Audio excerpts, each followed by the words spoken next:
Butter 50 gram எடுத்துருக்கேன். Room டெம்பரேச்சரில் இருக்கணும். இங்கே பாருங்கள். பவுடர் சுகர் வந்து 75 கிராம்ஸ் எடுத்துருக்கேன். இப்போ இது ரெண்டுத்தையும் நல்லா மிக்ஸ் பண்ணிக்கணும். கலர் சேஞ்ச் ஆகிற வரைக்கும் நல்லா சுகரையும் பட்டரையும் பீட் பண்ணணும்.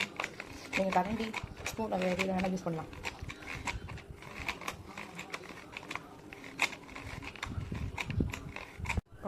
கொஞ்சம் சால்ட் மட்டும் போட்டுக்கோங்க. 150 கிராம் மைதா ஆட் பண்ணிக்கலாம்.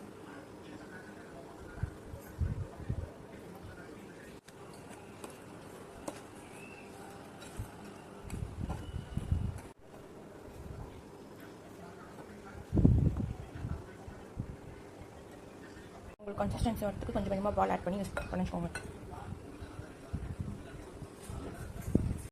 இப்போ இதில் ஒரு 5 கிராம்ஸ் வரைக்கும் ஒயிட் சுகர் ஆட் பண்ணிக்கலாம்.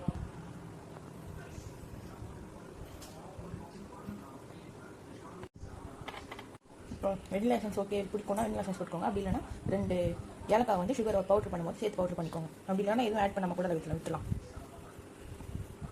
ஒரு 5 மினிட்ஸ் ஆகட்டும். உங்கள்கிட்ட மைக்ரோவனில் ட்ரே இருந்ததுன்னா அதில் டஸ்ட் பண்ணி வச்சுக்கோங்க. இல்லைனா நான் இதில் பட்டர் போட்டு அதில் மைதா மாவு போட்டு டஸ்ட் பண்ணி வச்சுருக்கேன்.